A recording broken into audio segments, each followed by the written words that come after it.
Okay, so we are in our front yard, and we rotate crops every year, and each season as well. And so it's always interesting to see what does well in a new place, and we try to really just practice observation with that. And so our goal is that if we can figure out where plants like to be and what they need, then they're going to be happy and they're going to produce for us better than us trying to really control them constantly with sprays or anything like that. So we don't spray, we don't dig, we don't till.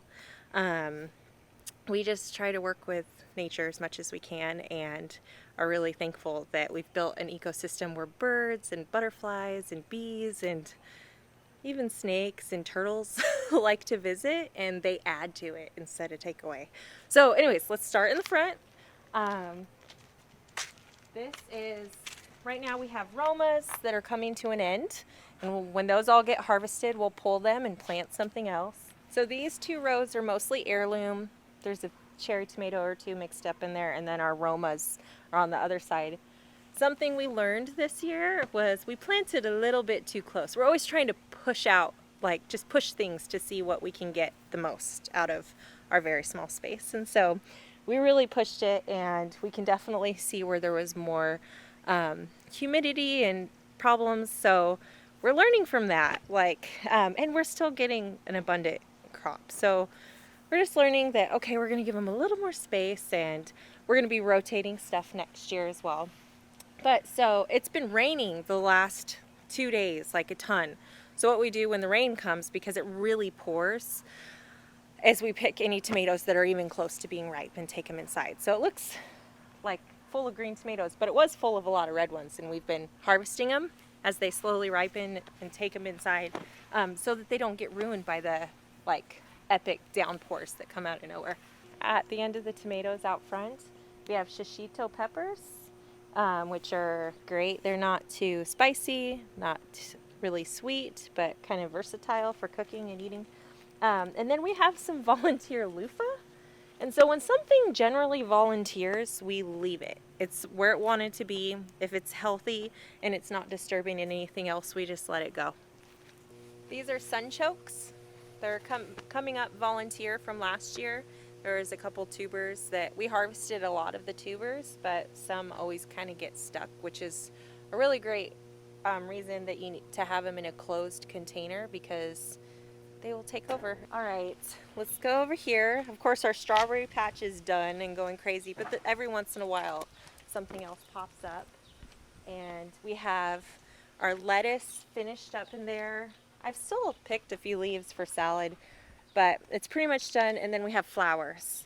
So we'll use these for cut flowers at farmer's market. My husband does these really unique bouquets, and so they're just kind of getting started. But we kind of mix between wildflowers and foraging, and we have a lot of zinnias and cosmos, and these are mostly sunflowers, so they'll all be really pretty. This is our first year food forest. So we planted this in the spring. It was just grass. And we laid down our cardboard in our compost and put out seeds and plugged in some perennials. So this is loofah. Loofah is the gourd that turns into that dry sponge.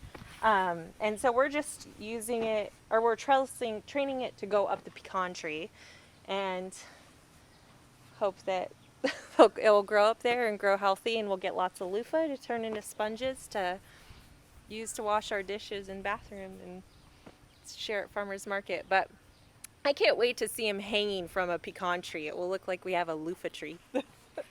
Then we have different kinds of, these were volunteer tomatoes that we relocated from another spot that just needed to be spread out. We have lemongrass in here, daylilies and echinacea, and there's watermelon kind of spread out in the center, and marigolds and just other flowers and stuff. We have radishes along the edge, another crop. We had already harvested some.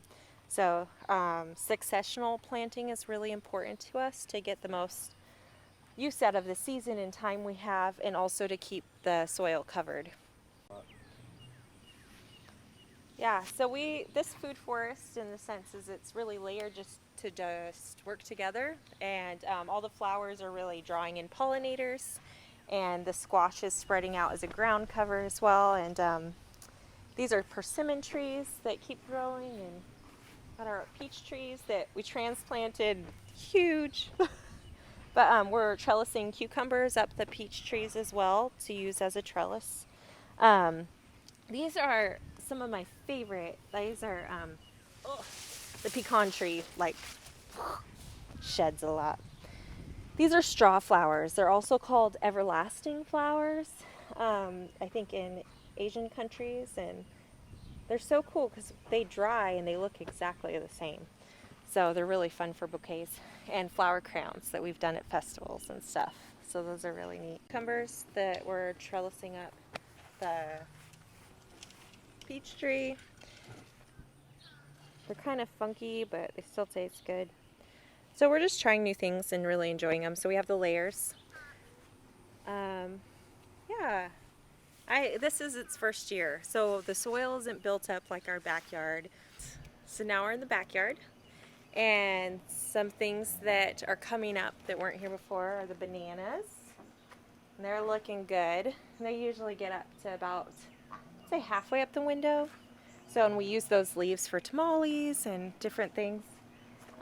This is passion fruit or passion flower. I'll mostly use the flowers for tea. We're working on our own mixed tea. As far as drying, we have lots of lemon balm and marshmallow and peppermint. We just harvested a bunch of oyster mushrooms that kind of came on with a flush of humidity and quick rain. So the issue with the mushrooms in the summer is they get buggy really quick compared to their normal fruiting time as far as spring and fall. But so we picked some. I actually just took those to Sheffy and along with the chanterelles we foraged this morning. So they're nice. Sometimes you get a little surprise flush, and those are shiitake logs that will fruit next year. These are volunteer tomatoes that were found in other places and transplanted here just to use the space and see how it does.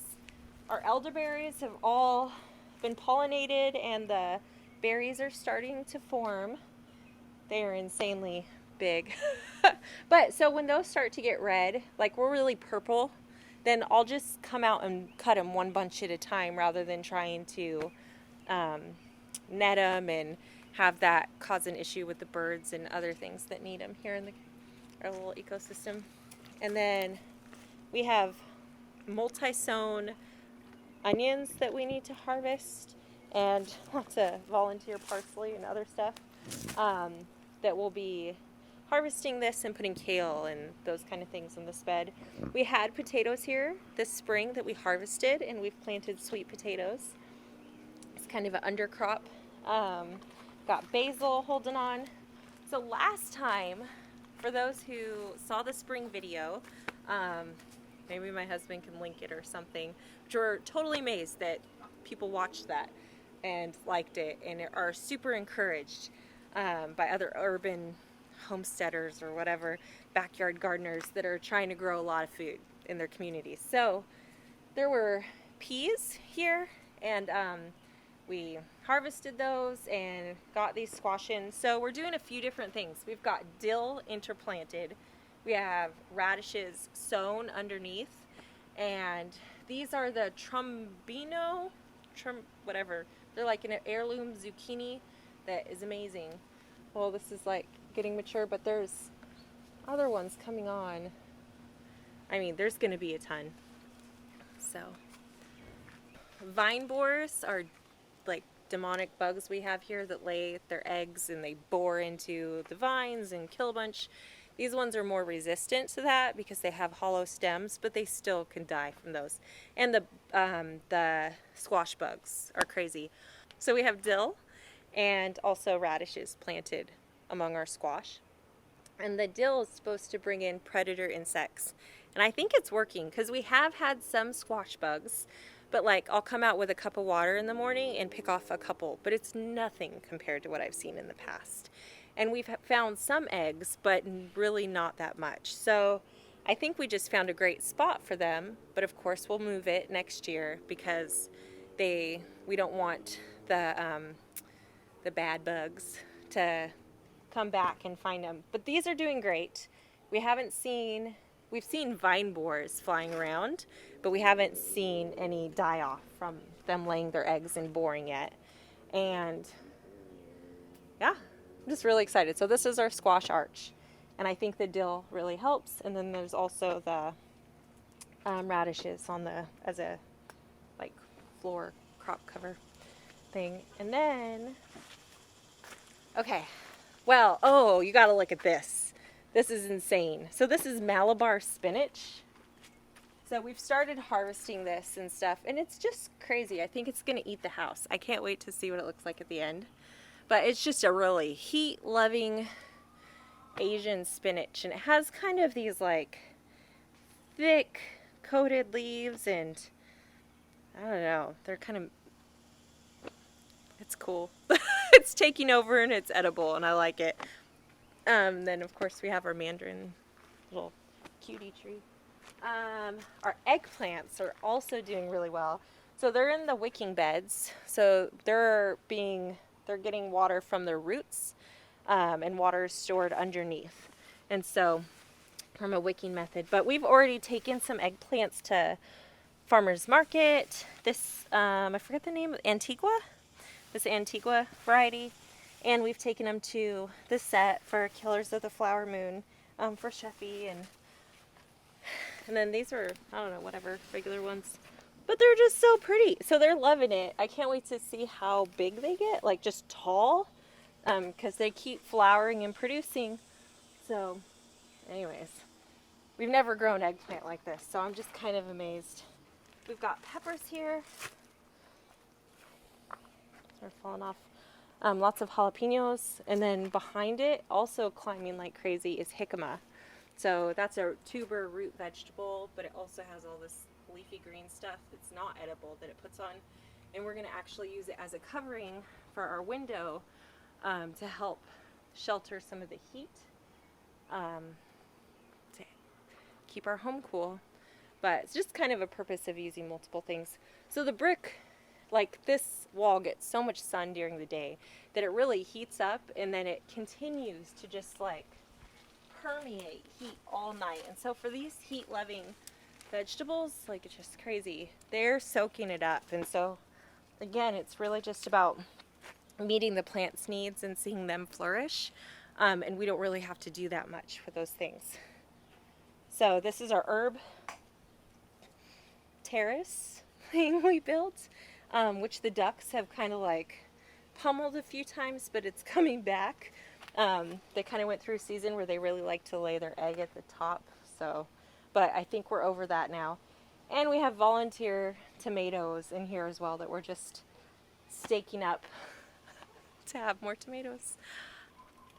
We also catch a lot of as much rainwater as we can, and it's been amazing to see with these sudden downpours how much our mulch is actually sinking and storing water. So we can see water build up like an inch on our back patio on the cement, because it's just like dumping water, but the mulch like almost looks dry, like it's just sinks and soaks it in. And so we don't have to water back here a lot. My husband just hand waters things, or I do on occasion. He does way more work. But so it's prefer the perennials. Don't really water this part. Okay, so what else do we have? We have a rosemary. These are, oh, the bean trellis. Look at the Darla and Daisy are having a ball. We just had so much water, so they're enjoying it. Hi, am I talking about you? Yeah? Yeah, okay. All right, so, here, come this way. Yeah, sorry, I'm not going to get you stuck. Don't worry. Don't worry. It's okay. You're okay. Go that way. All right. So this is our bean tunnel. So on this side we have regular pole beans, the purple kind, and it's awesome because they really prefer, like we just have so much sun during the day, but this half actually gets shaded by the mulberry on top. And so it benefits from that little microclimate of shade, and when it's cooler out, it puts on a lot of flowers and starts to produce beans. And then when it on the other side, we have our long beans, which are noodle beans or Thai long beans. And so they like it hot and they get more of the sun. And so these two sides pretty much rotate. We get the short pole beans when it's a little cooler, and we get the long noodle beans.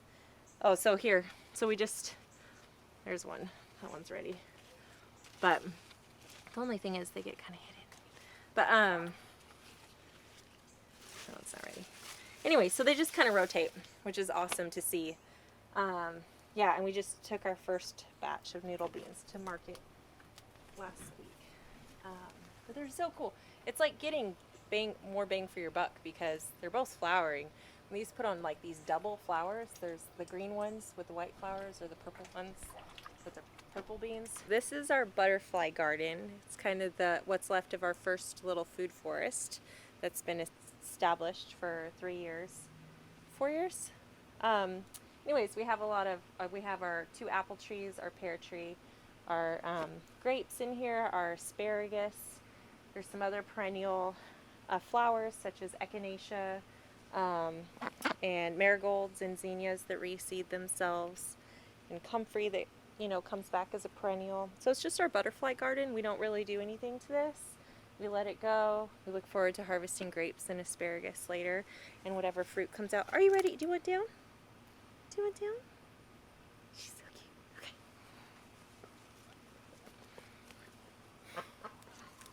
Okay. Okay. This is goji berry. Woohoo. So check out these pretty purple flowers, if you can see them. And like they're just starting to get pollinated and form fruit. So you can see, well, actually those are flowers. So I don't think I've actually seen any berries yet so far, but they'll come, and then it will just be loaded with these little red, orange teardrop fruits that we'll pick. The kids like to pick them and eat them, but then I like to dry them and add them to our granola. Our superfood granola has goji berries dried in it. It's awesome. The figs, bigger than last year and doing good. Excited to see if we get something later. This is our first year really getting a good harvest from them. Oh, they're just gonna be so good. I'll probably we'll eat these, but we'll put them in our seasonal dairy, gluten, soy, nut-free allergy bars. They're called seasonal crumb bars, and I just put whatever's in season in them. And this week I'm doing peach cardamom. Before we've done gooseberry and lemon, or strawberry rhubarb, but we'll definitely be doing some blackberry ones. These are all of our cherry tomatoes, and then we have some mushroom basket heirlooms, and they're so cool. I love the shape of these ones. They're just like really scalloped. I don't know. They're like the perfect heirloom, and they're supposed to get bright red. Oh, here, these are good examples. This is what the ring. Oh, look at that. When that turns red, how cool is that going to be? It's called mushroom basket. So anyways, we've been picking a lot of these because of the rain. So this is a hint of how humid it is in Oklahoma. When tomatoes are in the air and they want to send out roots. Doesn't it look like a crazy bug, like a caterpillar that's trying to eat our tomato, but it's actually our tomato vine trying to eat itself? Or something. It's just crazy. Anyway, so that's what it's trying to root in the air because there's actually so much moisture in it, which is insane. But you should come through here. Okay, so we have a lot of different, like their blueberry cherry is really cool. I mean, I've picked a lot of the really bright ones because of the rain, not wanting them to get damaged, but they just keep coming. This is awesome. These are called the crazy cherries.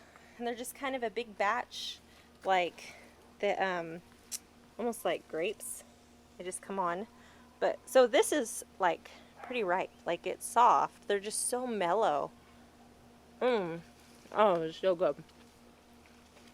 So I have to get them. Oh, it's really good. They're not really acidic. These are another one of my favorites. They're the blueberry cherry tomato. Look how purple that is. Maybe I just really like the purple. They taste good too. But the more sun they get, the purpler they are, and they're incredible. And look at these pretty sunflowers coming up. I love the multi-stem as well. Between the the cherry tomato tunnel and the squash tunnel, we have okra, sunflowers, and Seminole pumpkins that we have. Oh, and zebra beans. Like, so all just really heirloom. So kind of like Three Sisters method, planted together, but we aren't using corn. We're using okra and sunflowers as the actual poles, and have the squash and the pumpkins and the stuff in there too. We also have basil kind of spread out everywhere. But look, oh, look at that okra flower. Growing okra has been this like surprise love in the South that I would have never expected coming from Oregon. That one might end up being our first flower. So anyways, and then so you see the beans down there, they're starting to spread and they'll grow up and harvest them, and then of course the pumpkin is spreading out everywhere.